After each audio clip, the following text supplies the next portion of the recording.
जय हिंद दोस्तों आज है 31 मार्च और आज की इस वीडियो में सैनिक खबरें तो मैं आपको दूंगा ही, पेंशन की खबरें तो दूंगा ही, लेकिन पेंशन से संबंधित कई महत्वपूर्ण जानकारी भी दूंगा। और ये टॉपिक आप देख रहे हैं दोस्तों, मैं आपको क्या क्या बताने वाला हूं। कम्यूटेशन खुद होगा कटना बंद, आदेश आज होगी डीए डीआर की तस्वीर साफ, आज खुलेंगे बैंक लेकिन मत करना ये काम, केवी एडमिशन शुरू, आईटीआर की तैयारी, फॉर्म 16 कब तक, पेंशनर धोखाधड़ी से सावधान, फ्रॉड करने से रुकेगी पेंशन। तो दोस्तों सबसे पहले लेकर के चलता हूं मैं कम्यूटेशन और एडिशनल पेंशन के ऊपर। कई पेंशनर्स पूछते रहते हैं, जैसे कि आपको पता ही है कि जो कम्यूटेशन आपको मिलता है उसका रीस्टोरेशन का समय होता है 15 साल, यानी कि जब से आपको मिला है 15 साल के बाद रीस्टोर हो जाता है। और उसी प्रकार से जब एक पेंशनर्स की आयु 80 साल हो जाती है तो उनको 20% एडिशनल पेंशन मिलती है। तो कुछ पेंशनर्स अभी भी पूछते हैं कि इसके लिए हमको करना क्या होगा। तो दोस्तों मैं आपको बता दूं, यह जो है एक ऑटोमेटिक प्रक्रिया है, ऑटोमेटिक हो जाना है। और एक ऑफिस मेमोरेंडम भी देख रहे हैं दोस्तों, government of India, ministry of finance का। और ये क्या है दोस्तों, इसका सब्जेक्ट आप देख रहे हैं ऑटोमेटिक, हालांकि पुराना है दोस्तों लेकिन है, जो ऑर्डर है वो है automatically restoration of commutation of pension and payment of additional pension.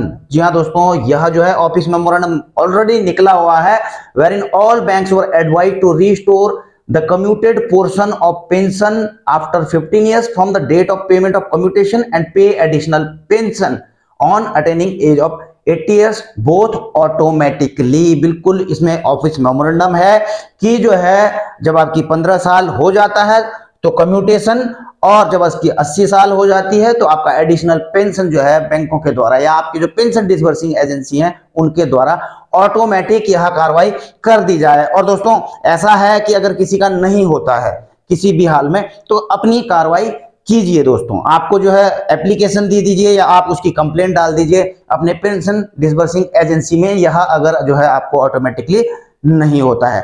क्योंकि दोस्तों कई चीजें तो जो है पेंशन से संबंधित ऐसी होती है कि ऑटोमेटिकली पेंशन डिसबर्सिंग एजेंसी या बैंक्स को करने पड़ते हैं, लेकिन कई बार ऐसे होते हैं दोस्तों कि आपको लागू तो होती है लेकिन पीडीए वो कार्रवाई नहीं करता है, आपकी पेंशन उसके अकॉर्डिंग रिवाइज नहीं करता है और उसका नुकसान जो है पेंशनर्स को उठाना पड़ता है। और ऐसे में यदि पेंशनर जागरूक नहीं है तो दोस्तों फिर तो पेंशनर्स को नुकसान है ही है। तो इसलिए दोस्तों जागरूक रहिए कि आपको क्या लागू है क्या नहीं लागू है, आपको लागू है नहीं मिला है तो क्या कार्रवाई करनी है, ये सारी चीजें आपको पता होनी चाहिए दोस्तों। अब आगे बढ़ते हैं दोस्तों। जैसे कि आपको पता है आज है 31 मार्च और महीने के अंतिम तारीख को जो है दोस्तों लेबर ब्यूरो जो है एआईसीपीएन के आंकड़े आज आ जाएंगे। तो कब के आएंगे दोस्तों? फरवरी के, क्योंकि जनवरी के तो आ चुके थे, अब फरवरी के आएंगे मार्च के अंतिम में।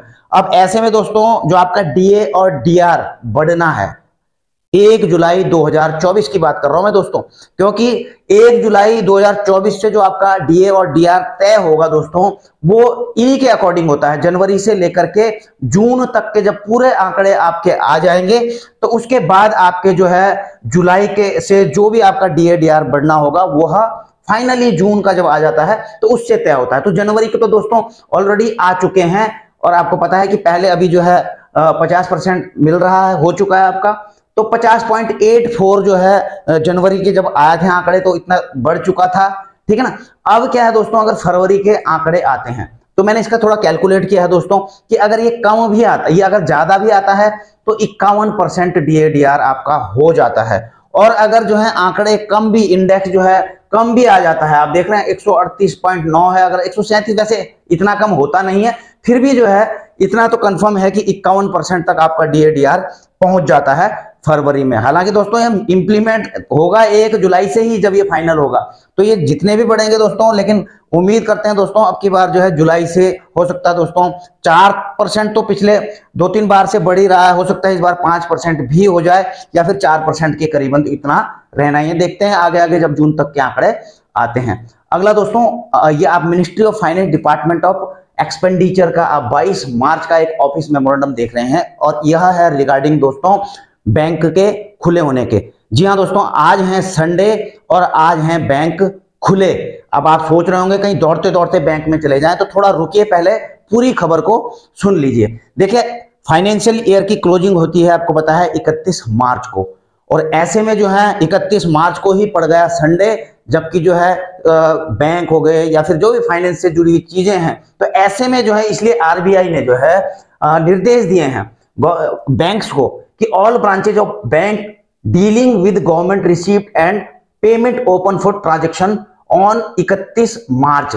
अब इसकी अब अगर आप हेडिंग देखेंगे दोस्तों, all agency bank to remain open for public on March. अब यहां पर पब्लिक के लिए खुली रहेंगे सारे बैंक, ठीक है। लेकिन दोस्तों अब आप जाएंगे कि यार मैं कुछ पैसे निकाल लेता हूं, कुछ जमा कर लेता हूं, तो दोस्तों मैं आपको बता दूं, पहले इस लाइन को आप जो है बारीकी से पढ़ लें, ध्यान से पढ़ लें कि bank dealing with government receipt and payment open for transaction on 31 मार्च, यानी कि बैंक खुले रहेंगे लेकिन डील क्या करेंगे वो गवर्नमेंट रिसीप्ट एंड पेमेंट, यानी कि जो सरकारी लेन देन है वो जो है बैंकों के द्वारा जो है संडे के दिन भी किए जाएंगे। तो वो तो किए तो पब्लिक से ही जाएंगे। अब आपके जो सरकारी लेन देन क्या है दोस्तों, कोई जीएसटी भरते हैं बैंकों में जाकर के, कोई एडवांस टैक्स वहां पर भर लेते हैं, ठीक है ना, या फिर कुछ और सरकारी लेन देन होते हैं वो कर लेते हैं।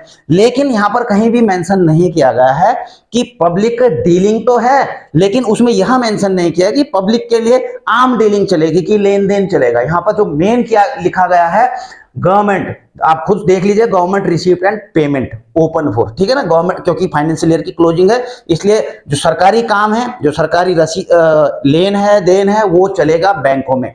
तो दोस्तों आप भी जा सकते हैं वैसे बैंक में, इन चीज को देख सकते हैं। अगर आपको पैसे मिल रहे हैं, निकल रहे हैं, ट्रांसफर हो रहे हैं, तो हमें भी बताना, हम भी चले जाएंगे। लेकिन दोस्तों अवॉइड करना मैं आपको बोल रहा हूं, क्योंकि आपको सबको पता है कि बैंक खुले तो हैं, लेकिन अगर आपकी जरूरत नहीं है इतनी, आप जो है अवॉइड करना। 2 तारीख को ही जाना बैंक में, क्योंकि 1 को तो काम वैसे भी नहीं होंगे, तो 2 तारीख को ही जाना। अन्यथा अपने एटीएम का जो आपके पास में है उसका इस्तेमाल करें। और अगर आपको बहुत ही ज्यादा जरूरी है तो बैंक में जा सकते हैं, अगर बैंक आपके साथ में लेन देन कर रहे होंगे दोस्तों, तो बड़ी अच्छी बात है, ठीक है ना। अब आगे की खबर है दोस्तों, बड़ी अच्छी है। आपको पता है कई इंतजार कर रहे हैं पेरेंट्स अपने बच्चों का एडमिशन के लिए केंद्रीय विद्यालय में। तो आपके लिए यह बता दूं दोस्तों कि केंद्रीय विद्यालय के एडमिशन ओपन हो चुके हैं। जी हाँ दोस्तों, और यह एडवर्टाइज जो शेड्यूल है, एडवर्टाइजमेंट निकल चुका है केवीएस का।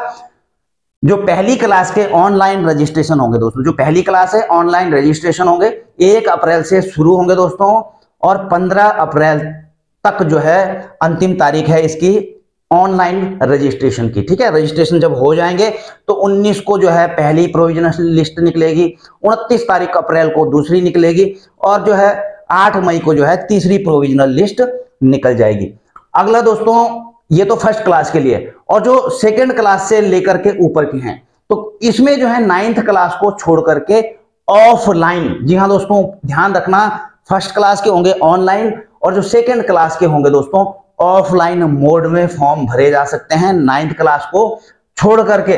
और ये होंगे दोस्तों 1 अप्रैल से 10 अप्रैल 2024 तक। और ये जो ऑफलाइन भी दोस्तों स्कूल तभी देते हैं अगर वैकेंसी उस क्लास में जो है अवेलेबल है, तो उसी के अनुसार जो है ये फॉर्म दिए जाते हैं। अगर नहीं होंगे तो दोस्तों कुछ विद्यालय फिर देते भी नहीं है कि हमारे स्कूल में जो है इस क्लास के लिए तो है नहीं, ठीक है, लेकिन फर्स्ट के लिए तो सारे के सारे भर सकते हैं ऑनलाइन। और न्यू एजुकेशन पॉलिसी के तहत फर्स्ट क्लास में भरने के लिए दोस्तों आपको पता होना चाहिए कि बच्चे की उम्र 6 साल कंप्लीट होनी चाहिए। अब देखिए दोस्तों, अब अगली खबर है। आपको पता है 31 मार्च फाइनेंशियल ईयर हो चुका है क्लोज।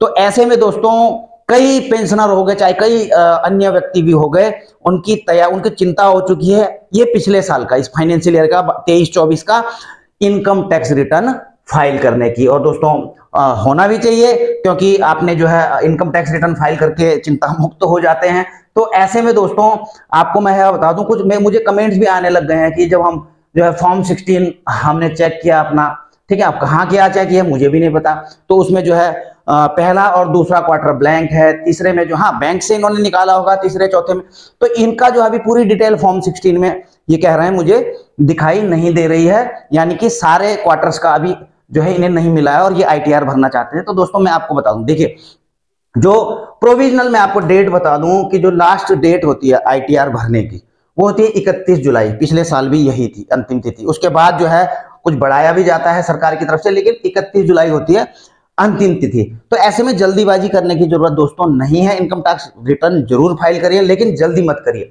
क्योंकि पहले आपके निकलेंगे दोस्तों जो पेंशनर्स हैं, जो सैलरीड पर्सन है, उनका फॉर्म 16 होता है। तो फॉर्म 16 जो स्पर्श से पेंशन ले रहे हैं तो वो तो स्पर्श से डाउनलोड कर सकते हैं, और जो बैंक से ले रहे हैं पेंशन वो बैंक से ले सकते हैं। लेकिन दोस्तों अभी नहीं देंगे, अभी यहाँ पर, क्योंकि इसे भी अभी तो फाइनेंशियल क्लोज ही हो रहा है। तो ऑलमोस्ट जो है दोस्तों मई में, जो मैंने पहले मेरा जो अनुभव है, मई से पहले ये काम नहीं होने वाला। मई के महीने में जो है आपको स्पर्श हो, बैंक हो, ये सारे के सारे आपका फॉर्म 16 जनरेट कर देंगे, आप यहां से ले सकते हैं। और इसके अलावा इनकम टैक्स की वेबसाइट से भी जो है आप AIS वहां से जनरेट कर सकते हैं, और उसके बाद अपना जो है इनकम टैक्स रिटर्न फाइल कर सकते हैं। और दोस्तों इसी संबंध में आपको बता दूं, इनकम टैक्स रिटर्न फाइल करने के संबंध में women get 6 month jail for not filing ITR। एक महिला को जो है ITR ना फाइल करने में जो है उनको 6 महीने की जेल हो गई। अब दोस्तों इसका मामला क्या है, मैं इसको डराने के लिए नहीं कह रहा हूं, लेकिन इनको जो है कहीं 2 करोड़ रुपए प्राप्त हुए थे, अब जैसे भी हुए होंगे, ठीक है ना, 2013-14 में।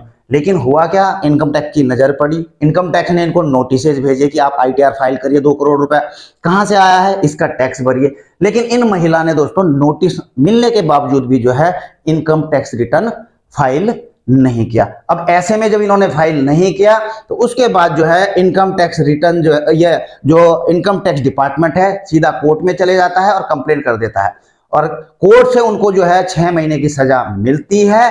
और ऐसे में दोस्तों जो ये महिला थी, इन्होंने जो है वहां पर दलील रखी कि मैं अनएजुकेटेड हूं, विडो महिला हूं, और मुझे जो है कोई सपोर्ट तो करता नहीं है, और मुझे जो है इन सब चीजों के बारे में जानकारी नहीं थी, इसलिए मैं यहां नहीं कर पाई। तो इस चीज को लेकर के उनको कोर्ट ने 30 दिन की बेल भी दे दी है कि आप 30 दिन की बेल रहिए, लेकिन ये जो भी काम होगा ये तो यार दोस्तों करना ही पड़ेगा, अन्यथा आप देख ही रहे हैं कि अगर इनकम टैक्स के दायरे में है, कुछ बड़ी ट्रांजैक्शन कर दी है, तो आज की डेट में बचना बड़ा मुश्किल है दोस्तों। इनकम टैक्स की निगाह, आपने कोई बड़ी प्रॉपर्टी बेच दी है 30, 40, 50 लाख की, ठीक है ना, और वो जो है आप वहां पर ITR फाइल नहीं कर रहे हैं, उसका जो टैक्स बनता है वो नहीं, या फिर आपने खरीद लिया है, इतना ट्रांजैक्शन हो रहा है, आप बोल रहे कोई नहीं देख रहा है, सब देख रहे हैं दोस्तों। इनकम टैक्स डिपार्टमेंट बिल्कुल नजर बनाए हुए है। इसलिए अगर आपको लगता है आप इनकम टैक्स के दायरे में आते हैं या बड़ी जो है ट्रांजैक्शन हुई है, तो दोस्तों इनकम टैक्स के नोटिस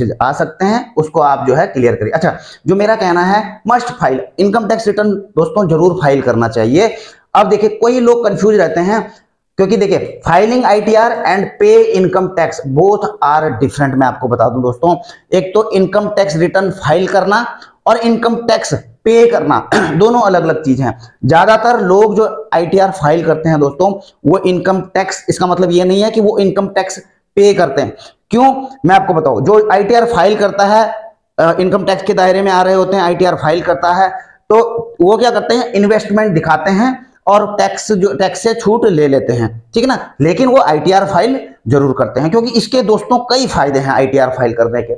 ITR फाइल करने से दोस्तों आपको लोन लेने में कोई दिक्कत नहीं होती है। आपने कहीं पर लोन लेना है, आप पासपोर्ट बना रहे हैं, उस इधर का फॉरेन के लिए पासपोर्ट, वीजा जो भी बनता है, वहां के लिए जो है इस चीज में कोई दिक्कत नहीं आती है। और एड्रेस प्रूफ, मतलब इनकम टैक्स रिटर्न फाइल करने से दोस्तों आपका जो है कई जगहों पे काम आएगा, मैं आपको बताऊं, ठीक है। इसलिए दोस्तों मैं आपको बताऊं कि अगर आप टैक्स के दायरे में आते हैं तो ITR फाइल जरूर करें। देखो जिनको 3 लाख से ऊपर है, ठीक है ना, सीनियर सिटीजन 3.5 लाख से ऊपर है, तो आप ITR जरूर फाइल करें। भले ही दोस्तों आप इनकम टैक्स ना भरें, पैसा ना भरें, तो मिल जाएगी आपको छूट, थोड़ा बहुत इन्वेस्टमेंट आप दिखा दोगे। 7 लाख तक तो वैसे भी जो है 7 और 7.5 50 लाख का जो है स्टैंडर्ड डिडक्शन भी होता है पेंशनर सैलरीड के लिए, तो उतने तक तो आपको इन्वेस्टमेंट भी दिखाने की जरूरत नहीं है अगर न्यू रिजीम से आप भरते हैं। लेकिन ITR फाइल जरूर करें। जो CA होंगे या वकील जिनसे भी करेंगे, मेरे ख्याल से 500 1000 रुपए लेते हैं। वैसे आप खुद भी कर सकते हैं, बहुत आसान है, सबसे आसान है सैलरीड और पेंशनर्स का ITR फाइल करना। मैं भी भरता हूं दोस्तों और मैं खुद करता हूं, ठीक है ना। अब देखिए दोस्तों, एक अलर्ट है, नोटिस जारी किया गया है central government services and cooperative land group ने। अब दोस्तों ये अलर्ट क्या है, सबके लिए है, ये वाला सभी के लिए है कि कुछ जो फ्रॉड इनमें बताया गया है कि कुछ फ्रॉड लोग जो हैं, उनकी टीम है पूरे गांव में, घर घर में घूम रही है अपना लैपटॉप लेकर के, ठीक है ना, वहां पर लोगों से मिल रही है और वो कह रहे हैं कि हम जो है आयुष्मान, आपको पता है आयुष्मान स्कीम की तरफ से, गवर्नमेंट ऑफ इंडिया की तरफ से आए हुए हैं आयुष्मान के कार्ड बनाने या जो भी वहां पर आयुष्मान से संबंधित। तो वो उनसे घर में जाकर के फोटोग्राफ्स मांग रहे हैं, उनके फिंगरप्रिंट, उनकी आईडी वगैरह मांग रहे हैं, उनको दिखा भी रहे हैं कि हाँ इसमें इसका नाम है, ठीक है ना। तो ऐसे में दोस्तों उसके बाद वो और भी जानकारियां ले रहे हैं, उनसे ओटीपी वगैरह भी ले सकते हैं। तो ऐसे में कई फ्रॉड उनके साथ में हो सकते हैं। तो इन्होंने सूचित किया है कि यदि आपको इस प्रकार से कोई घर में आ करके यह जो है आयुष्मान कार्ड बनाने या इस प्रकार की बातें कर रहा है, तो इनसे बिल्कुल सचेत रहिए, उनको बिल्कुल अपना आईडी वगैरह कुछ मत दीजिए। और अगर हो सके तो दोस्तों सीधा अपने नियरेस्ट पुलिस स्टेशन में इसकी खबर दीजिए। और इसी प्रकार का दोस्तों पेंशन भोगियों की धोखाधड़ी कॉल से सावधान रहने के संदर्भ में भी जो दोस्तों मिनिस्ट्री ऑफ फाइनेंस ने पहले भी जो है ऑफिस मेमोरेंडम भेजा था। अब ये किस संबंध में था, साइबर अपराधी पेंशन भोगियों के जीवन प्रमाण पत्र जब जो है पेंशन भोगी होते हैं उनका, आपको पता है हर साल जो है लाइफ सर्टिफिकेट देना पड़ता है। तो ऐसे में दोस्तों कईयों को फ्रॉड कॉल आती है कि जी आपका लाइफ सर्टिफिकेट देना है, खासकर नवंबर के महीने में आपको जो है आपका लाइफ सर्टिफिकेट देना है और हम आपके जो है पेंशन डिस्बर्सिंग एजेंसी से बोल रहे हैं और आप क्या करो, हम आपका लाइफ सर्टिफिकेट यहीं से दे देते हैं, आप जो है हमें ओटीपी दे दीजिए। आपका आधार, ओटीपी नंबर मांगेंगे दोस्तों, पैसा उड़ा देंगे। तो इनका कहना है कि कोई भी ऐसी कॉल नहीं करता है, जो भी सीपीओ हैं आपको ऐसी कॉल कोई नहीं करते हैं कि आप ओटीपी बताइए और हम आपका लाइफ सर्टिफिकेट दे दें। तो दोस्तों इस प्रकार से जो है पेंशन भोगी जो है सतर्क रहे हैं। अगला दोस्तों देखिए, pension is employees saving can only be denied in case of fraud. जी हाँ दोस्तों, पेंशन जो है कर्मचारी की बचत है, इसे केवल धोखाधड़ी के मामलों में ही अस्वीकार किया जा सकता है। जी हाँ दोस्तों, जो आपकी पेंशन है अगर धोखाधड़ी करते हैं तो इस मामले में जो है पेंशन को अस्वीकार, उनकी पेंशन को डिनाई किया जा सकता है। तो यह जो है एक फैसला निकल करके आया है। और किस फैसले में आया है दोस्तों, कोई किसी याचिकाकर्ता ने जो है कोर्ट में यह केस डाला था। अब हुआ क्या था दोस्तों उनके साथ में कि उनको जो है डिपार्टमेंट की तरफ से पेंशन नहीं दी गई। और क्यों नहीं दी गई दोस्तों, कि वहां पर क्या हुआ था, ये किसी खास जाति से जो है बिलोंग करते थे। तो जब ये भर्ती हुए होंगे तो वहां पर जो है उसको जो है वहां पर कुछ गलत कहें या फिर दूसरा वहां पर मेंशन कर दिया गया। लेकिन डिपार्टमेंट ने देखो इतनी नौकरी करी, उसके बाद पेंशन रिटायरमेंट जब आते हैं तो उसके बाद उनकी पेंशन की आपने जो है जो कास्ट थी वो गलत बताई है या जो भी है। तो इस दौरान, जबकि आपको पता है कहीं भी किसी भी डिपार्टमेंट में भर्ती हो तो उस समय जो है आपका वेरिफिकेशन होता है। तो कोर्ट ने यही कहा कि ये तो डिपार्टमेंट की गलती है, उस समय रहते आपने जो है इस चीज को वेरीफाई क्यों नहीं किया। अब जब ये रिटायरमेंट आ चुके हैं, इनकी पेंशन रोक दी गई है कि आपकी जानकारी गलत थी। अब इसमें पेंशनर्स की गलती है कि नहीं है, कोर्ट में यह केस चल रहा है और आपने इनकी पेंशन रोकी हुई है, इसलिए इनकी पेंशन जो है पेंशन को बहाल कर दिया जाए। आप इनकी पेंशन तभी रोकी जा सकती थी जब जो है इन्होंने कोई धोखाधड़ी की हुई हो। तो दोस्तों ये सारी खबरें हैं, जानकारियां हैं और वीडियो हो चुकी है बहुत लंबी। फिर भी दोस्तों अगर आपको अच्छी लगी हो तो इसे लाइक शेयर कर सकते हैं। चैनल में नए हैं तो चैनल को सब्सक्राइब करके बेल आइकन का घंटा दबा सकते हैं ताकि आपको मेरी आने वाली वीडियोज की नोटिफिकेशन मिलती रहे। जल्द मिलेंगे नई वीडियो में नई जानकारी के साथ। जय हिंद।